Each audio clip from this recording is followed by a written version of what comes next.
People, assalamu alaikum wa rahmatullahi wa barakatuh. Rasulullah sallallahu alayhi wa sallam says in a lengthy hadith, he says, when I was in Mecca, the roof of my house was split open and Jibreel alayhi salam descended in my house.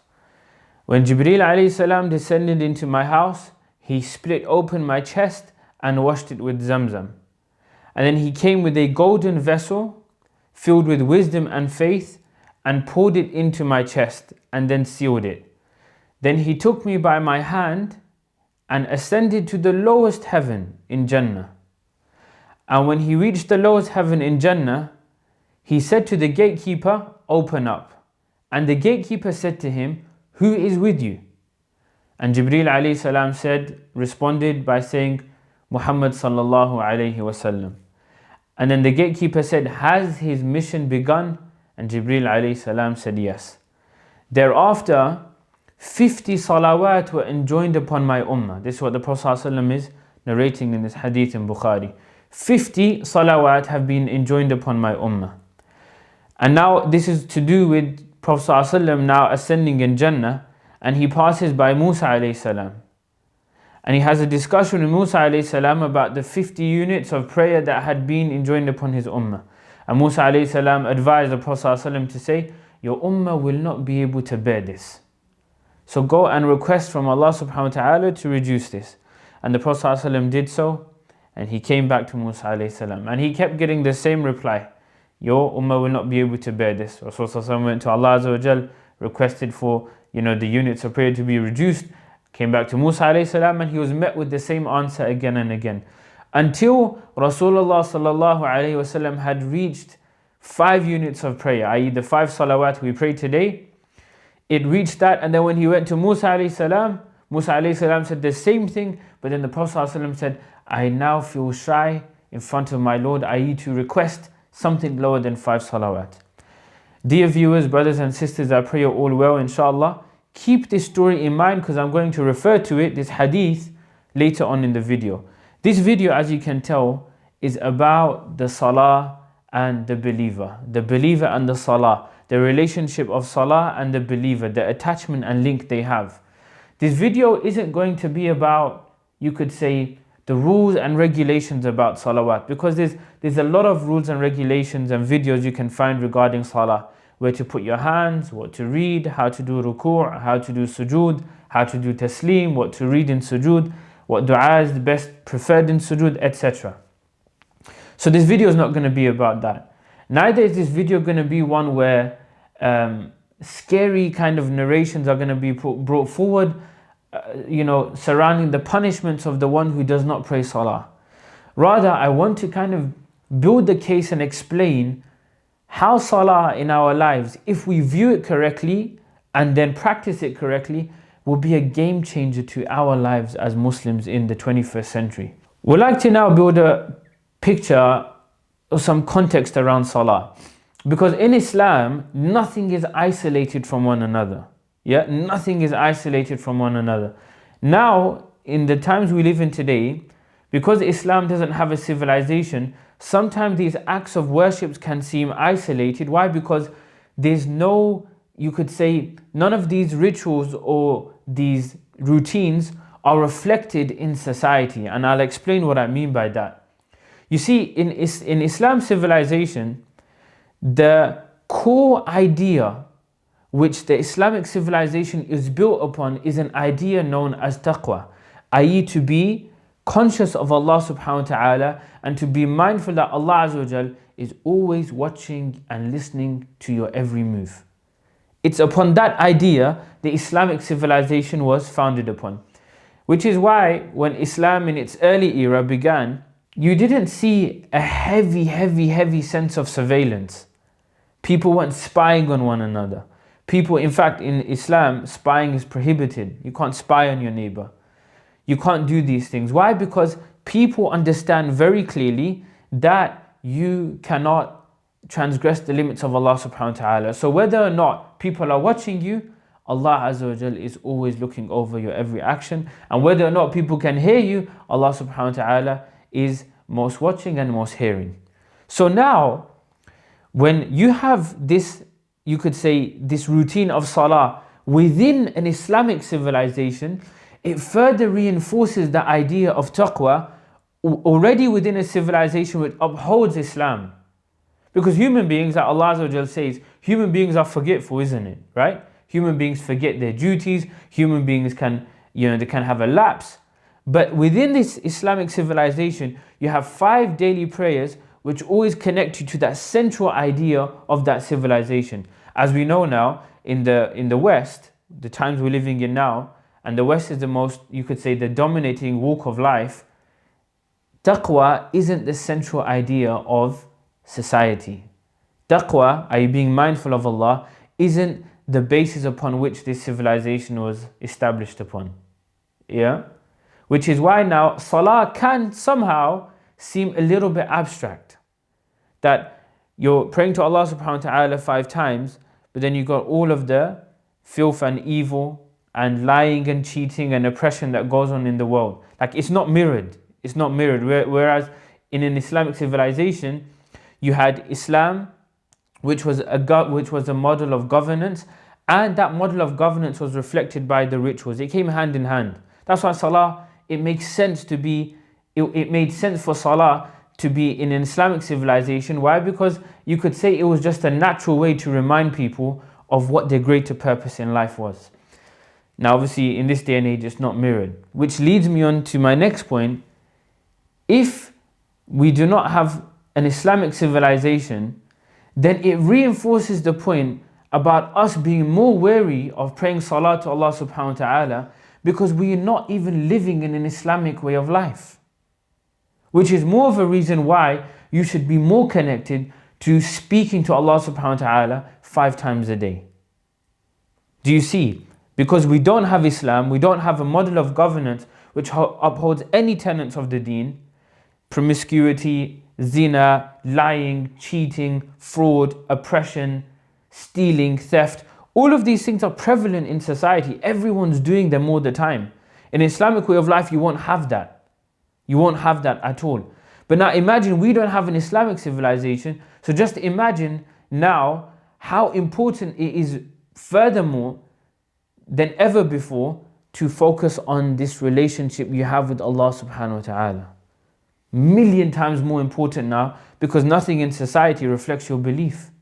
So you now need to strengthen yourself to ensure that you do not now follow the trends of society and the walk of life society is upon today. So just to make it clear, there's a civilizational context. We don't have that civilization anymore. This is why salah, holding on to those 5 moments in the day, is super, super, super important. It can't be emphasized any more than that. Now, let's look at salah, not from a rules and regulations perspective and not what's read, but let's look at how salah now, all of the actions and what's read, if you connect your mind and soul to those things that are happening in salah, wallahi, I don't think anything can bother you or touch you in life. Because your belief and iman will be so bulletproof, because you've contemplated what's being said and the actions, what they represent. Nothing can really move you in life. Poverty won't be able to move you. Stress won't be able to move you. Hardships won't be able to move you. Witnessing turmoil around the world won't be able to move you. Why? Because you understand those things, and now let's explore that. Number 1. When you now go and stand before the Master of the world, Allah subhanahu wa ta'ala, what is the first phrase you utter when you raise your hand? You say, Allahu Akbar. Allah is the most greatest. I.e., in other words, when you stand on that prayer mat, or when you stand on that ground that you're about to prostrate upon, you're saying to yourself, and this is what I mean, your heart has to connect to the mind when you're doing these things in salah. Otherwise, it's like the one who's going to gym and he's just doing random exercises, but he's not really focusing on stressing the muscles that he wants to grow. He's just doing random movements, similar to the one in salah. He's just doing it for the motions. He's doing things without connecting, like they say in the gym, the mind to muscle connection. In salah is the mind to heart connection. Everything you need to understand and digest in your heart from your mind. You say Allahu Akbar. In other words, you're saying Allah subhanahu wa ta'ala is greater than any problem I am facing in my life right now. You are saying, when you're saying Allahu Akbar, what's the manifestation of that meaning? You're saying Allah is the most greatest, Allah is greater than any enemy towards the ummah right now today. Allah is greater than the Zionist entity. Allah is greater than the tyrants in the Muslim world. Allah Azza wa Jal is greater than those who inflict pain and torture upon the ummah today. Allah is the greatest. There's nothing greater than Allah. The word Akbar means greatest. So before now you've even gone into what comes and follows into the Salah, you've declared there's nothing greater than Allah subhanahu wa ta'ala. So why are you worried for? Why do you become scared? Why do you stress? Why do things bother you? You've already declared as a factual statement, as a universal statement, Allah is the greatest. He's the greatest. So why are you worried? Do you see how just the phrase Allahu Akbar itself, when you embark upon Salah and you connect that meaning to your heart and you've understood it in your mind, nothing's going to move you now. Nothing's going to move you. Which is why the people of Palestine, you can see clearly, when they understand and they connect the meanings of Salah to their reality, nothing breaks them. Which is why you still see them upholding Salah in you could say, the worst place possible on planet Earth today. Then you move on to Surah Al-Fatiha. Surah Al-Fatiha declares the majesty of Allah subhanahu wa ta'ala. Then the mercy of Allah Azza wa Jal. Ar-Rahman Ar-Rahim, the most merciful, the most kind. Maliki Yawmiddin, the owner of the earth. Iyaka na'budu wa iyaka nasta'een. You alone we worship and you alone do we seek help from. You're declaring the mercy, the majesty, the love, the uniqueness of our worship to Allah subhanahu wa ta'ala in Surah Fatiha. And then you pray any other surah, then you go into ruku'. Ruku' is where you bow down. And when you're bowing down, in other words, human beings do not bow down to anyone else. Anyone else is not worthy of bowing down to. But you, as a human being, you are submitting yourself in speech and in action to Allah subhanahu wa ta'ala. And the hadith of the Prophet ﷺ says that so long as the slave of Allah Azza wa Jal is in the position of ruku', his sins are falling off his shoulders. His sins are falling off his shoulders. So in fact, you're submitting to Allah subhanahu wa ta'ala, yet look at the bounty that's in that submission for you. Normally, when you submit to someone, there's nothing in it for you. Because you're just, for example, exalting or praising someone, raising their status. You're doing that for Allah subhanahu wa ta'ala, but then look at the bounty you receive whilst doing ruku'. And then from ruku', you say, Sami Allahu liman hamida. Now again, let's try and understand this phrase. Allah has heard the one who praises Him. Allah has heard the one who praises Him. Yeah? Allah has heard the one who praises Him. We live in a world where you have a statement that exists today. Nobody listens to me. Nobody understands me. And when people say, are you hearing what I'm saying? Are you listening to me? Allah subhanahu wa ta'ala has included in the Salah where He says, Sami Allahu liman hamida. Allah has heard the one who has praised Him. Allah has heard the one who's praised Him. In other words, yes, human beings don't listen, Allah is listening to you. And just before now, so you've said Sami Allahu liman hamida, you've finished ruku', you come into sujood. In other words, Allah subhanahu wa ta'ala wants to hear you furthermore now in sujood. Allah wants to listen to you. Allah wants to listen to you. And like the hadith says, the Prophet ﷺ says, O kama qal, أقرب ما يكون العبد من ربه وهو ساجد. The closest a slave can be to his Lord is when he is prostrating. And what does Allah Azza wa Jal say to you before you prostrated? He has heard the one who's praised Him. And now you've gone into the most submissive form of an action, which is prostrating to someone, putting your head on the ground to something. Allah subhanahu wa ta'ala is saying He's listening to you. He's listening to your worries. He's listening to your tears. He's listening to your plans. He's listening to your happy times. He's listening to what you've got in store. He is listening. Allah Azza wa Jalla is listening to that. And you're the closest to Him in that moment. You're the closest to Him in that moment. Do you see, dear viewers, now, the perception you have of Salah now is something where it's now transitioned from just movements and phrases and statements, and you could say a religious duty, to in fact a mental and spiritual nourishment.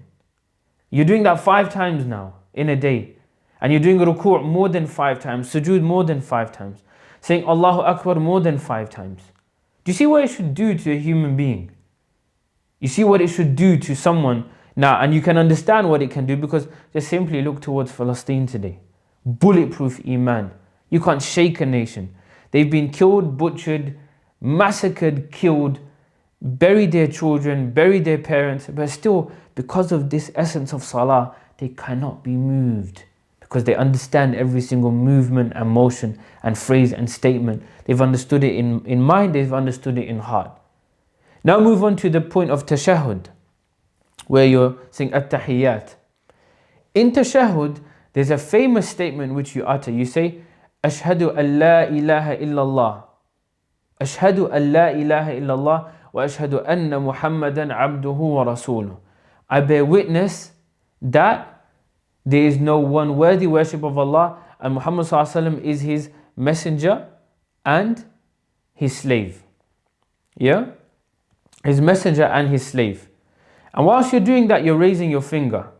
In other words, you have testified with this finger that Islam is the most superior religion on earth today.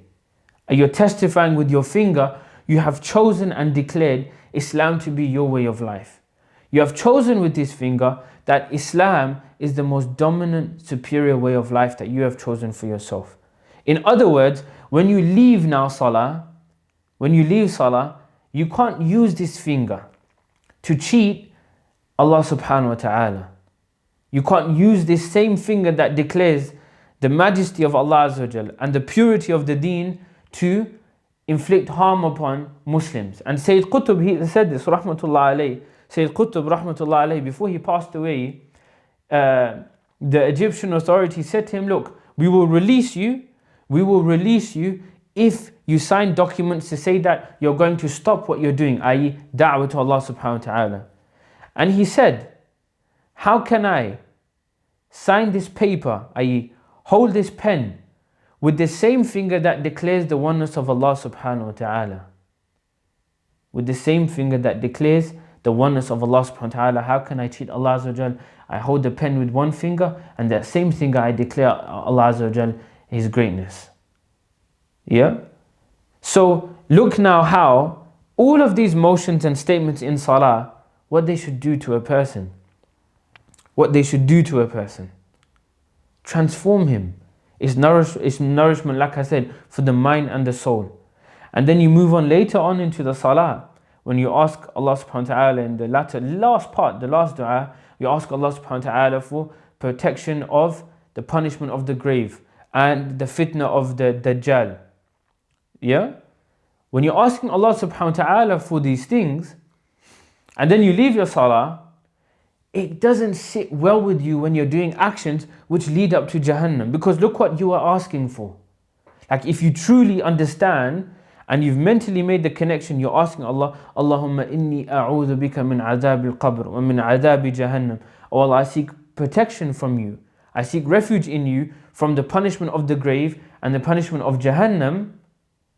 When you finish your Salah and you do your taslim, you say salam on each side, you will not be able to go towards those actions because you've understood it again in your mind and heart. Now you do that 5 times a day.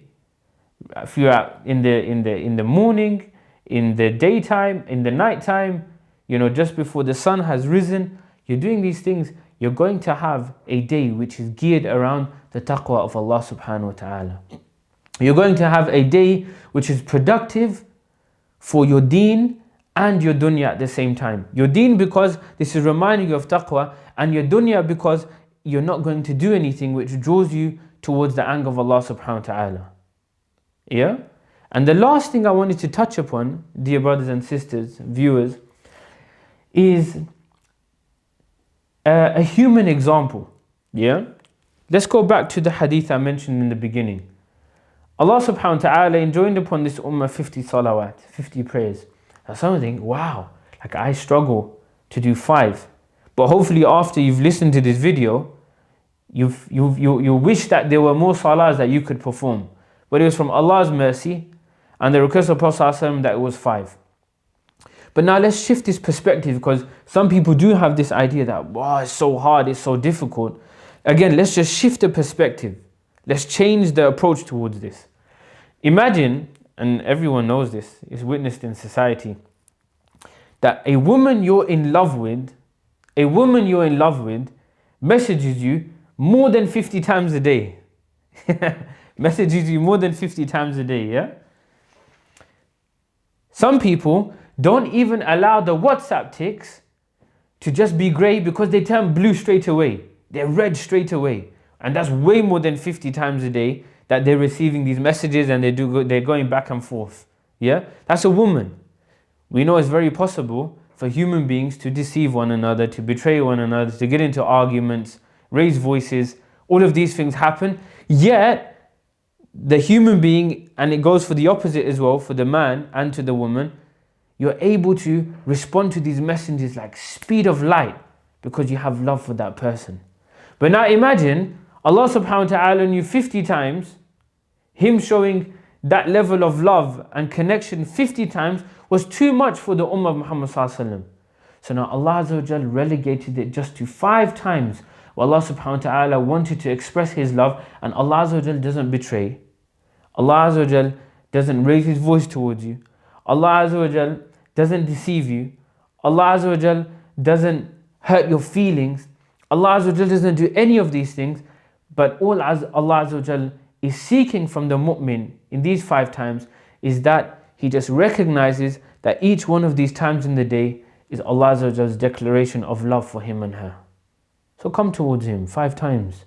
If you could do it towards other human beings, way more, i.e. we respond to their invitations, their messages, meeting them, etc., way more than 5 times. Then what about the one who would never ever plan animosity or evil or hurt your feelings ever in your life, and he's only doing it for your betterment and your goodness and your akhirah? Like the Prophet ﷺ said, أول ما يحاسب به العبد يوم القيامة هو الصلاة. That the first thing that a believer will be questioned about on the Day of Judgment will be Salah.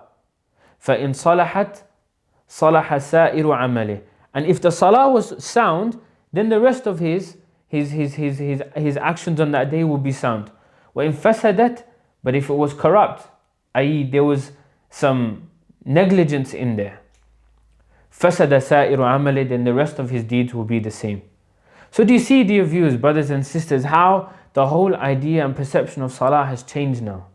From it just being a mundane routine where there's no real connection to life, how you've brought Salah alive now and you've connected it to your life, where you're spiritually, mentally nourished. And now, instead of seeing Salah as just a ritual you need to do 5 times, you understand that it's Allah's call, invitation. It's almost like saying, to put it in human terms, it's Allah's WhatsApp message to you. If you don't ignore your mother's WhatsApp message, why would you ignore the WhatsApp message Allah has sent you? Imagine Allah sending you a message saying, come to me, pray to me. Hayya ala salah. It's a message, come towards prayer. Hayya ala al-falah, come towards success. That's Allah's message to you 5 times a day. How swiftly should we respond to this message, to the one who provides for us, loves for us, cares for us, and through His mercy we will inshallah enter Jannah. May Allah subhanahu wa ta'ala make us of people, of those who are, like it says in the dua, muqim as-salah, those who establish salah. May Allah subhanahu wa ta'ala make us of those who have a cognitive recognition of what salah does to us. And may Allah subhanahu wa ta'ala make us of those who seek the benefits and juices of salah and not just perform them as mundane actions and rituals. And may Allah subhanahu wa ta'ala make our salah stand out most on Qiyamah, so the rest of our deeds can stand out. And lastly, may Allah subhanahu wa ta'ala make us an ummah who rush towards these 5 daily invitations that Allah subhanahu wa ta'ala has sent us, so He can shower upon us His mercy, and inshallah with His mercy then admit us into Jannah.